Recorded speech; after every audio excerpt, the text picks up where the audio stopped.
Hello and welcome to another live here from Inovi Fertility and Genetics Institute. I'm Dr. Krotz, the founder of Inovi Fertility and Genetics Institute, and today we're going to be talking about one of my favorite subjects, which is genetics. And specifically, the title of this is Compatibility Testing and Genetic Matching. And what does it mean for patients trying to conceive naturally or through fertility treatment? So first off, I want to let you know a little bit about genetics and what genetics is all about. So a gene is basically a set of instructions on your DNA that is used to make a protein. And a protein is basically used to carry out either a metabolic function or a structural function. In other words, it's involved in helping you to basically process energy, either shuttle around your body, or it can be an enzyme that helps change one chemical to another, or it's typically structural, meaning that it forms a part of your muscle, or it can form a part of the cells in your bloodstream, or it can even carry iron and help carry oxygen throughout your bloodstream. So really, when it comes to genetic disorders, there are 4 levels at which a genetic disorder can actually affect people. And so those 4 levels are at the level of the chromosomes. So every person in every cell should have 23 pairs of chromosomes. And on those chromosomes are thousands of genes, which are basically like instructions, almost like a chapter in a book, which tells the body to make certain proteins to carry out different functions. So genetic disorders can be composed of problems with a single gene, or they can be composed of problems that are caused by multiple genes interacting with each other. And finally, the 4th kind of genetic problem is something called an epigenetic problem. And an epigenetic problem is not so much that there's a problem with the sequence or how the instructions are written. It has to do with how the instructions are read or how they're carried out. In other words, epigenetic diseases are basically as if someone had put a post-it note in the wrong place in the book and told you to read one gene out of order, or to start in one place that wasn't exactly the right place to start. So with all that said, a lot of times when we think about genetic compatibility, people are often thinking about blood type, and sometimes patients come into the office and they ask me, well, can I have my blood type tested? And I hear this often a lot from male partners. They want to know what their blood type is. So blood type in terms of compatibility testing or choosing a partner really doesn't change a whole lot. Blood type testing has more to do with receiving or giving blood in emergency situations. For example, a patient that is an O negative blood type can give blood to basically anybody, and somebody who is an AB positive blood type can receive blood from anybody. So back to the topic. So when we talk about genetic compatibility testing, what we're really talking about is something called carrier screening. And the good news is when we do the carrier screening, if we find out something that is unexpected or what we may think initially is a negative result, this doesn't mean that you're not compatible with your partner. It just may mean that there's extra testing that needs to be done to prevent the risk of passing on a genetic disorder to the child or to the baby.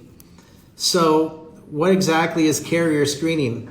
Well, carrier screening is checking for problems in the most common genes in our system. So some of the most commonly checked genes are cystic fibrosis and alpha thalassemia, and also we're checking for sickle cell anemia and spinal muscular atrophy, and then congenital adrenal hyperplasia.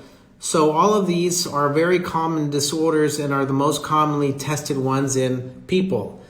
In the original kinds of carrier screening, there used to only be 5 or 6 things that were tested. And actually, to this date, the American College of OBGYN only recommends testing for spinal muscular atrophy and cystic fibrosis unless you're at higher risk because of your ethnicity for sickle cell anemia.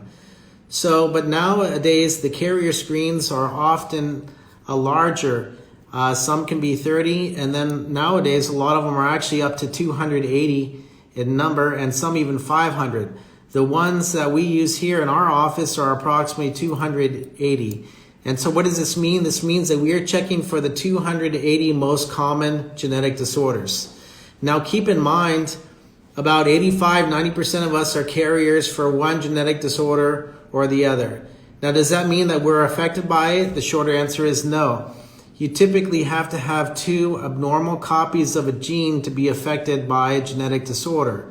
So for example, if somebody has a parent that has or is a carrier of cystic fibrosis, that means they have 1 abnormal copy.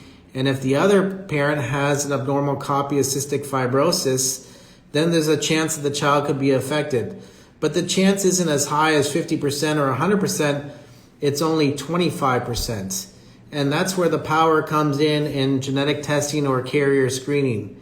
Because if we find out that somebody is at risk for having a child with a genetic disorder, we can do testing to prevent the transmission.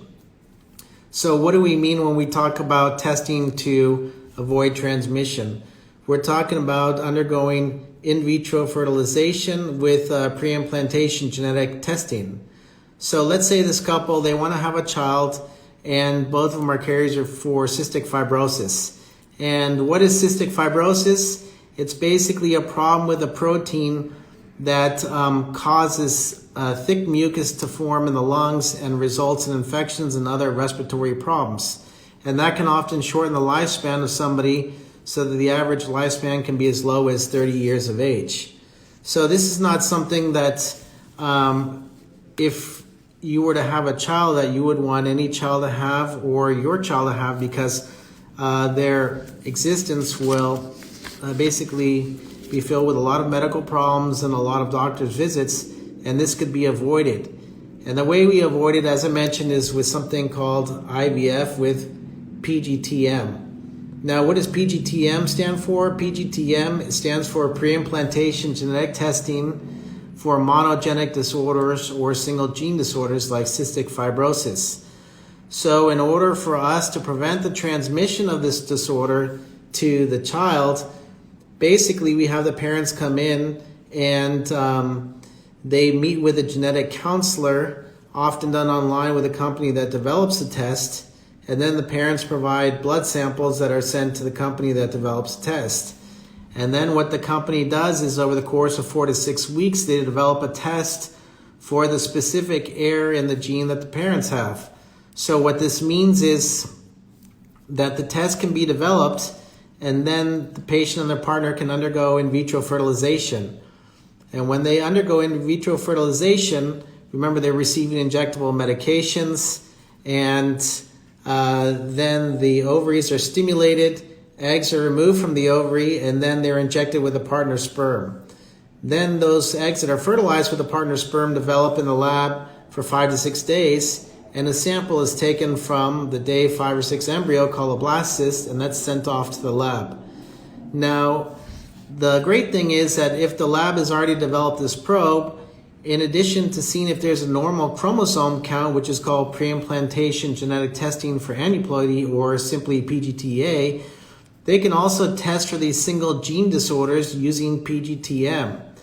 So they can then go ahead and check the embryos to see if the embryo is a carrier of this genetic disorder, which means it has 1 good copy and 1 abnormal copy and won't be affected, or if it's received no abnormal copies, so everything is normal, and the cystic fibrosis is no longer an issue for that child or for their offspring, or finally if the embryo is affected. And an affected embryo means that the embryo, then the child will have cystic fibrosis of one form or the other.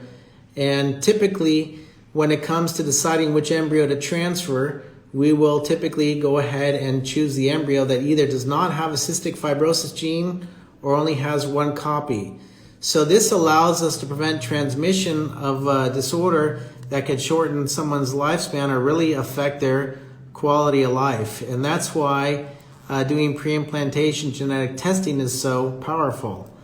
Another example of a disorder that we see quite commonly is alpha thalassemia.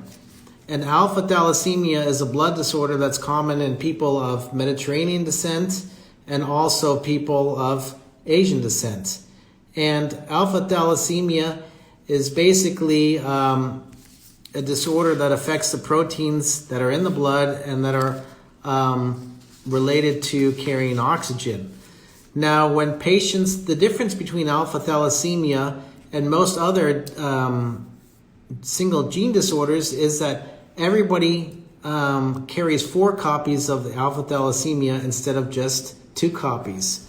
So what does that mean? That means that patients that have or are missing 3 copies or 4 copies of the alpha thalassemia gene or have 3 or 4 abnormal copies will be affected and therefore have anemia or severe anemia caused by alpha thalassemia. And those that are just missing 1 or 2 copies won't be affected at all.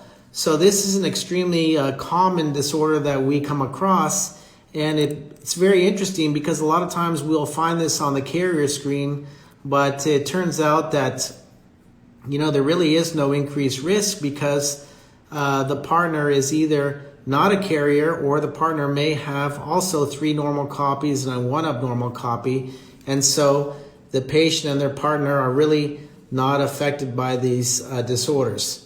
For the most part, when it comes to genetic disorders, the range of risk for people being carriers varies pretty widely. So things like cystic fibrosis or Tay-Sachs or spinal muscular atrophy, about 1 in 25 people is a carrier for that disorder. So that means that in those particular circumstances, that 1 out of 25 people carries the disorder, and then they would have to find somebody else that is also a carrier of that disorder, which is 1 in 25. And then basically, if they were to have a child, then only 1 in 4 of those children would actually be affected by that. And so when you do the math for that particular situation, then it ends up being 1 out of several thousand. A more commonly found issue actually is with sickle cell anemia. And so that's a problem with the protein that carries oxygen in the blood. And so basically in this circumstance, then patients, the carrier frequency is only 1 in 12. And so the chance of somebody of risk populations, such as patients from an African background, then the chance of them having a child affected by this without actually doing any sort of testing beforehand is 1 in 625. So I think doing the carrier testing is really important because even though the chances are low, wouldn't you do everything possible to improve your chances of having a healthy baby?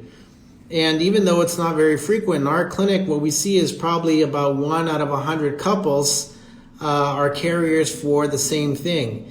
And so being able to do this testing is very powerful because we're able to identify couples that are at risk, whether they're doing or planning to conceive naturally or they're already here for fertility treatments. We can catch them early and then we can advise them. And typically when we find out that somebody and their partner is a carrier for the same thing, what we do is we send them to a genetic counselor, and the counselor goes over the risks and then determines if their particular situation can actually lead to them having a child with a genetic disorder.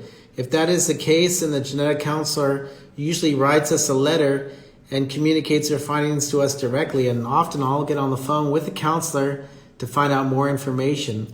Then we'll sit down with a couple and we'll go over what the findings were and what their possible risks are.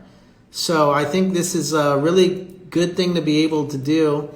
And this testing, if it's ever indicated, we can do it at the same time as we would normally do checking for chromosomes. And remember, when we're checking chromosomes, we're checking to see, is the chromosome count normal? And we're looking to avoid several genetic disorders such as trisomy 21 or Down syndrome, trisomy 13, or trisomy 18, which results in a baby that only survives for 1 year. We're also looking for Klinefelters, which is 2 X chromosomes and a Y chromosome in a male, which means they have an extra X chromosome and have problems conceiving, or a Turner syndrome baby, which has an X and an O, or I should say it has only 1 X chromosome instead of 2, as is typical for a female. So carrier screening is a really powerful technique. I recommend it to all our patients that come in to our office. I'm certain that by doing this that we have been able to help prevent couples from having children affected by genetic disorders. If you're interested in finding out more about carrier screening, or think that you may be at risk because of your family's history, or because you come from an area where there is a high prevalence or incidence of diseases that are single gene disorders, please reach out to us and let us know, and we'll be happy to perform the testing and advise you appropriately. The other thing that we have here in Houston that's great is we have the Baylor College of Medicine and the Department of Genetics, which is also very helpful in making recommendations in terms of conception and counseling patients, in addition to the companies that we use for testing. So a lot of the companies that do the testing will also give you a free genetic consult if there are any findings, and they'll explain all of your results, and they'll even give you a letter that explains all your results and let you know what to expect and what the next steps are from here. So I want to thank all of you for joining me today to learn a little bit more about genetics. I think genetics is fascinating, and that's why we place a big emphasis on it in our practice. And I look forward to seeing all of you and answering any questions that you may have. Thank you, and I wish you a good evening. Goodbye.